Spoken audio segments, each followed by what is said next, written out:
안녕하세요, 4학년 친구들. 만나서 반갑습니다. 여러분의 국어 방구석 1열 젤리쌤이에요.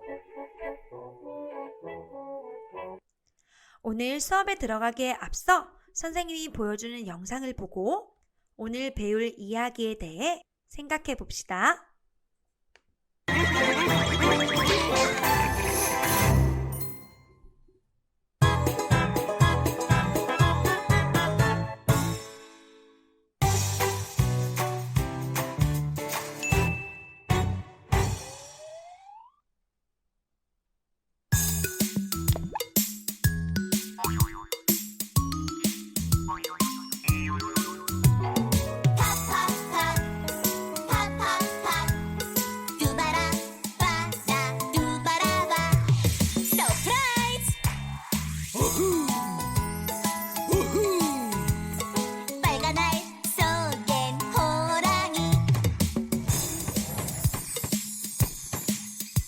사냥꾼들로부터 우리를 지켜줘. 함께 지켜요. 팍팍팍 팍팍팍 두바라 바라 두바라바 서프라이즈 쌩쌩쌩 쌩쌩쌩 핑크알 속엔 치타 넓은 초원을 마음껏 달리고 싶어. 함께 지켜요. 팍팍팍 팍팍팍 두바라 바라 두바라바 서프라이즈 옹금 옹금 옹금 옹금 노란 알 속엔 바다 거북 깨끗한 바다에서 살고 싶어. 함께 지켜요. 팍팍팍 팍팍팍 두바라 바라 두바라바 서프라이즈 검정알 속엔 북극곰 빙하가 점점 사라지고 있어. 함께 지켜요. 팍팍팍 팍팍팍 두바라 바라 두바라바 서프라이즈 쪼르르 쪼르르 브라운 알 속엔 하늘다람쥐 푸른 숲속을 훨훨 날고 싶어. 함께 지켜요. 팍팍팍 팍팍팍 두바라 바라 두바라바 신비한 나바의 여러분, 이 동물들은 멸종위기를 겪고 있는 동물들입니다. 이 동물들을 보니 어떤 생각이 드나요? 불쌍하다는 생각이 드는 친구들도 있겠고, 어떻게 하면 이 동물들이 사라지지 않을까 돕고 싶어 하는 친구들도 있겠네요. 그러면 이 동물들을 도울 수 있는 방법은 어떤 것들이 있을까요? 오늘 그 방법에 대한 이야기도 선생님과 나누어 보려고 합니다. 그래서 오늘은 선생님과 관련된 이야기나 광고를 보고 읽는 사람을 고려해서 내 생각을 써보는 시간을 가지도록 하겠습니다. 교과서 105쪽에서 109쪽입니다. 먼저 광고를 보고 선생님과 이야기를 나누어 볼게요. 여기 아까 영상에서 볼 수 있었던 북극곰이 나와 있네요. 북극곰 한 마리가 자그마한 얼음덩어리 위에서 지친 모습으로 있네요.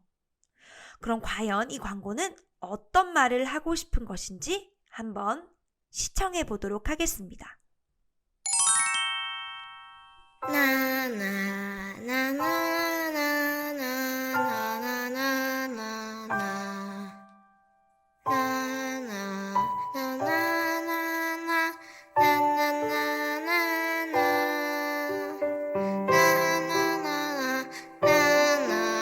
어느새 그들의 이야기가 우리의 이야기가 되고 있습니다.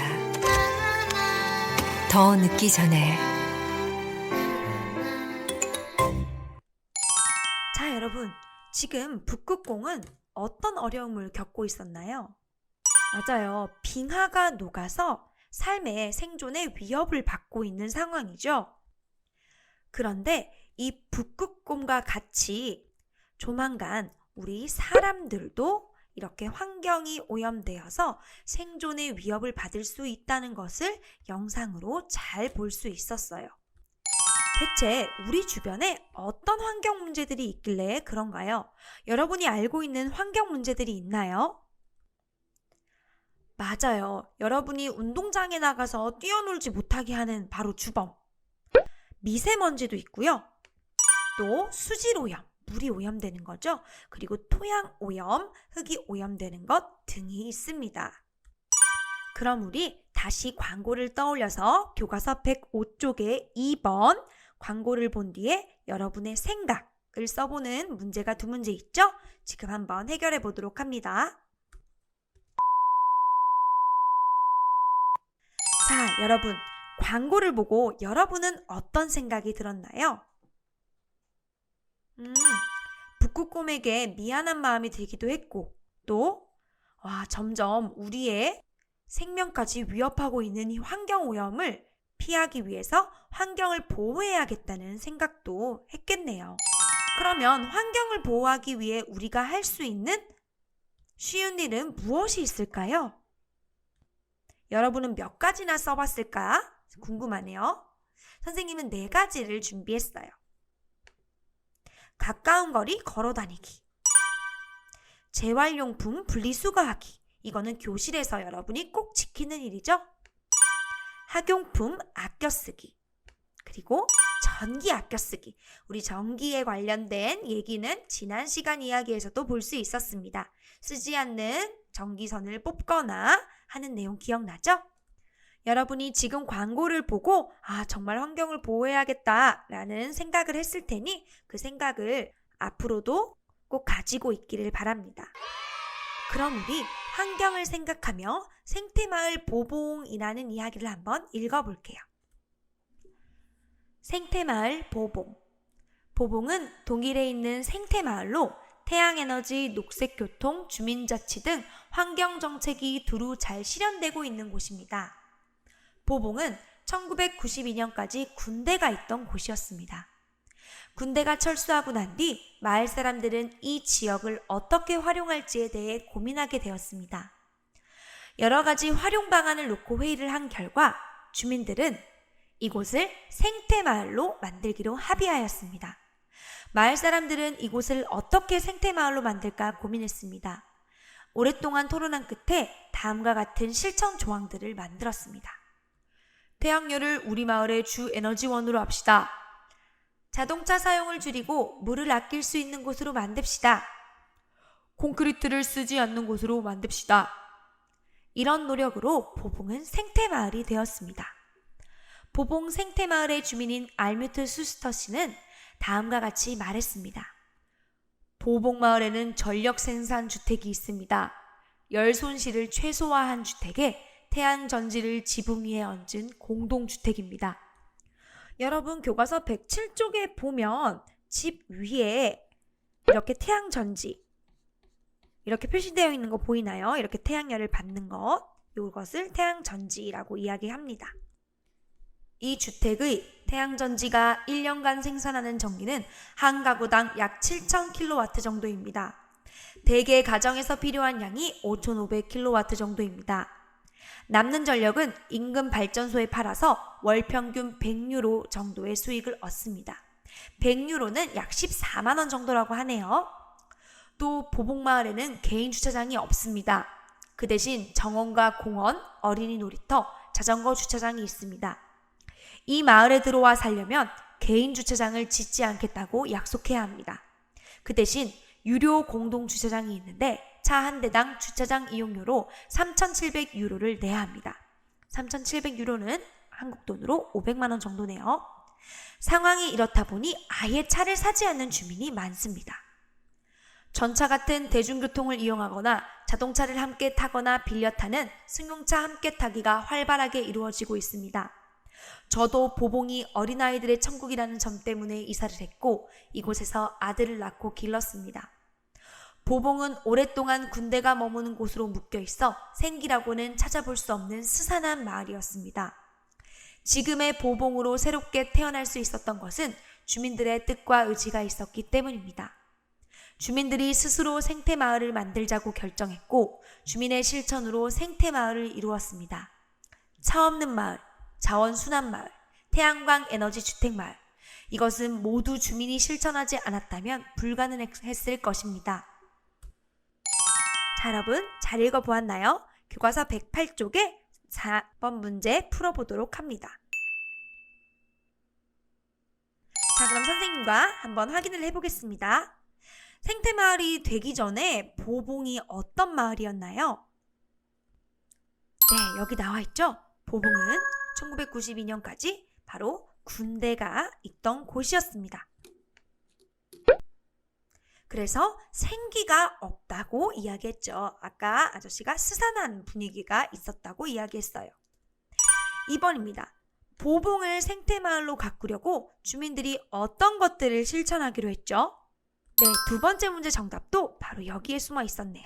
첫 번째, 태양열을 주 에너지원으로 하자. 두 번째, 자동차 사용을 줄이고 물을 아끼자. 세 번째, 콘크리트를 쓰지 말자. 이렇게 세 가지를 실천하기로 했어요. 여러분이 확인한 대로 이렇게 적어주면 되겠습니다. 마지막으로 알뮤트 수스터 씨가 보봉으로 이사 온 까닭이 있었어요. 뭐 때문이죠? 맞아요. 바로 어린아이들의 천국이라는 점이 있었기 때문이죠. 그래서 여기서 아들을 낳고 길렀다라고 그래서 말씀을 하셨습니다. 그럼 우리 친구들 잠깐 쉬고 돌아와서 다음 활동을 이어가 보도록 하겠습니다.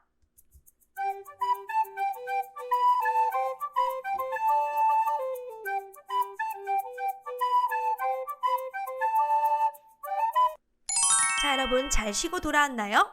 그럼 우리 생태마을 보봉을 다시 한번 읽고 여러분의 생각을 한번 정리해 보도록 하겠습니다.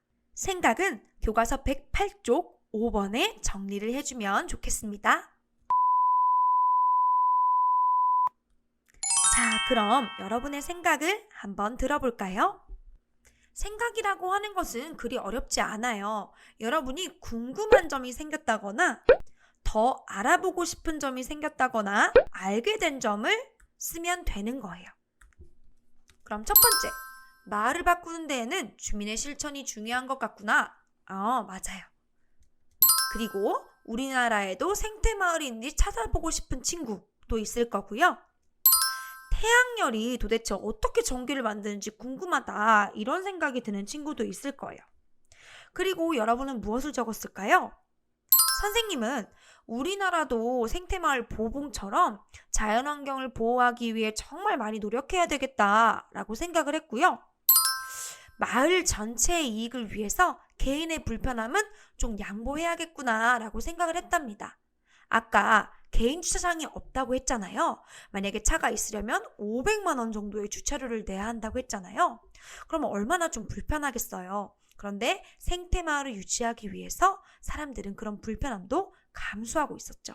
그 부분이 참 대단하다고 생각을 했습니다. 우리 친구들은 이 이야기를 읽고 어떤 생각을 전하고 싶을까요? 그럼 누구에게 어떻게 쓰면 좋을지 한번 선생님과 생각해 보도록 하겠습니다. 교과서 109쪽입니다. 일단 읽는 사람이 먼저 되어보고 그 사람이 궁금해할 점이 무엇인지 떠올리며 내용을 써야겠죠? 선생님이 일단 예시로 준비해봤어요. 자, 첫 번째, 여기 친구들은 학급 신문을 읽는 친구들이에요. 만약에 내가 학급 신문에 글을 쓴다면 무언가 알리는 내용을 쓰는 게 좋으니까 우리나라의 생태마을이 무엇이 있는지 조사한 내용을 쓸 수 있겠네요.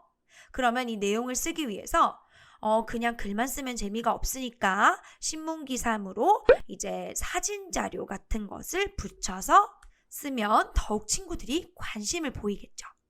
생태마을 보봉을 읽었다고 해서 이거 독후감처럼 이 책의 내용을 쓸 수도 있겠지만 이 책을 읽고 든 생각을 친구들에게 전달을 해줄 수도 있을 거예요. 무조건 이 내용을 쓰라는 건 아니고요. 여러분이 혹시 이 글을 읽고 우리나라의 생태마을이 좀 궁금해졌다면 그러면 이런 것을 학급신문에 기사로 실을 수 있겠죠.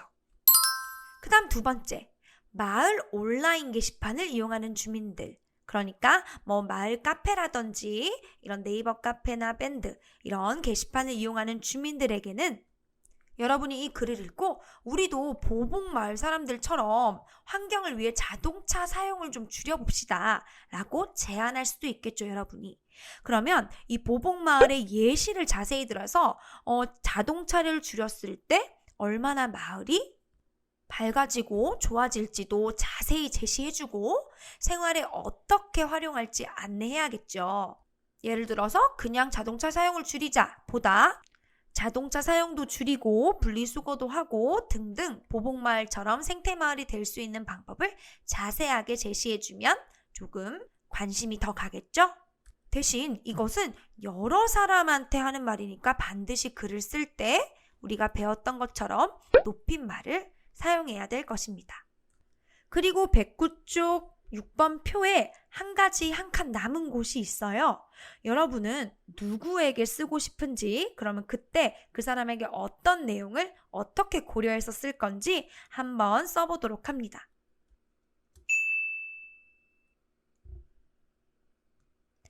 자, 선생님은 예시로 두 대상을 준비해 보았어요. 읽을 사람. 첫 번째는 이건 누군 것 같아요? 맞아요. 부모님이에요. 그럼 부모님께는 어떤 글의 내용을 전달해 드리면 좋을까요? 그렇지. 생태마을 보복 읽고 환경의 중요성을 많이 느꼈으니까 우리 집에서 함께 환경보호를 위해 실천할 수 있는 일들을 함께 지켜요 하는 내용을 쓸 수 있겠죠. 그때는 이제 함께 지켜보자고 부탁드리는 형식의 내용을 쓰면 좋겠습니다. 그리고 물론 높임말을 사용해야겠죠. 그리고 될 수 있으면 같이 지킬 수 있는 가정에서 활용할 수 있는 내용들로 쓰면 더욱 좋겠죠. 그리고 선생님 한 가지 더 준비했어요. 누굴까요? 맞아요. 우리 계속 나오는 동생들이에요. 동생에게는 환경을 왜 보호해야 되는지, 도대체 왜? 이것도 중요하고 생활에서 우리 동생이 쉽게 지킬 수 있는 방법을 알려주는 게 좋겠죠. 막 동생에게 이야기하는데 자동차 사용을 줄이고 이런 말보다는 동생이 실생활에서 바로 활용할 수 있는 내용을 쓴다면 좋겠죠. 이렇게 읽는 사람을 고려해서 글 쓸 때는요, 아예 다른 글을 쓰라는 내용이 아니고 이 읽는 사람이 좀 더 관심이 가는 내용, 읽는 사람이 궁금해할 내용. 나는 이게 궁금해. 이런 읽는 사람의 입장이 되어서 글을 쓰는 것이 가장 중요하답니다. 그럼 우리 이제 7번에 생태마을 보복을 읽고 여러분 지금 읽는 사람 다양하게 한번 생각해봤죠? 딱 한 사람만 정해서 여러분의 생각을 써볼 건데요. 선생님은 마을 온라인 게시판을 이용하는 주민들, 그러니까 여러 사람을 대상으로 한번 생각을 써보려고 해요. 여러분은 선생님과 같이 이 대상을 선택해도 되고 여러분이 아까 정했던 대상을 선택해서 부침 2에 생각 쓰기 자료가 나와 있거든요. 국어교과서 뒤쪽에 보면 부침 2 생각 쓰기 자료를 뜯어내서 거기에 써보도록 합니다. 오늘 너무 쓰기 활동이 많죠? 그래도 이제 마지막 쓰기 활동이니까 힘내서 한번 써보세요.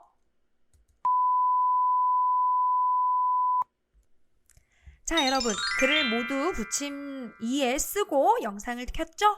그러면 함께 쓴 글을 먼저 점검을 해볼게요. 자, 여러분이 읽는 사람의 처지가 되어서 읽어보았는가? 아직도 써놓고 한 번도 안 읽어본 친구가 있다면 다시 한번 영상을 멈추고 자기 글을 찬찬히 한번 읽어보세요. 그리고 내 생각이 정확히 잘 드러나는가? 내가 말해주고 싶은 내용이 잘 들어갔는지 점검을 다시 한번 해보도록 합니다. 그럼 선생님이 아까 마을 주민들을 대상으로 한번 써보겠다고 했죠? 그 글을 한번 여러분과 읽어보도록 하겠습니다.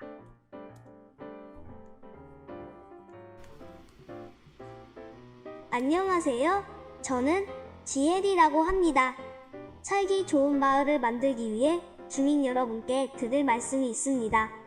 독일의 보복마을이라는 곳은 사람들이 쾌적하게 살아가는 생태마을로 유명한 곳입니다. 이곳은 원래 군사지역이라 산막마을이었는데 사람들이 힘을 모아 살기 좋고 아름다운 생태마을로 만들었다고 합니다. 마을 주민 여러분, 우리 마을도 모두가 함께 쾌적하고 건강하게 살아가는 마을로 만들어 봅시다. 그러기 위해서는 우리가 반드시 실천해야 할 일이 있습니다. 일회용품 사용을 줄이고 쓰레기는 반드시 분리 배출해 주십시오. 쓰레기 양을 줄이는 것은 환경을 깨끗하게 가꾸기 위해 꼭 필요한 일입니다. 그리고 자동차 사용을 줄여서 대기 오염을 예방합시다. 또 수도, 전기 등의 에너지를 아끼면 우리 마을도 아름다운 마을로 만들 수 있을 것입니다. 마을 주민 여러분, 우리 함께 실천해 우리 마을 환경을 깨끗하게 만들어 나갑시다. 자, 우리 친구들 잘 봤나요? 여러분 글과 비교해보고 여러분도 고쳤을 부분이 있으면 다시 한번 고쳐 써보도록 합니다. 다시 한번 선생님이랑 정리를 해볼게요. 자신의 글이 읽는 사람의 나이를 고려했는지 꼭 한번 살펴보고요. 그리고 내용이 제대로 잘 써졌는지 살펴봅니다. 그리고 읽는 사람이 궁금해하는 내용인지 다시 한번 확인을 해보고요. 읽는 사람이 기분이 상하지 않도록 예의를 꼭 지켜서 써줍니다. 자, 우리 친구들 잘 고쳤었죠? 그러면 친구들과 글을 나누어 볼 건데요. 어떻게 나누어 보냐면 여러분이 지금 부침 2에 생각 쓰기 자료를 활용해서 글을 썼죠? 그걸 사진을 촬영해서 학급 누리집에 올려보도록 합니다. 자, 여러분 오늘은 정말 글 쓰는 것이 많아서 힘들었죠? 그래도 끝까지 열심히 해준 친구들 정말 고맙습니다. 우리 다음 시간에도 만나요. 안녕.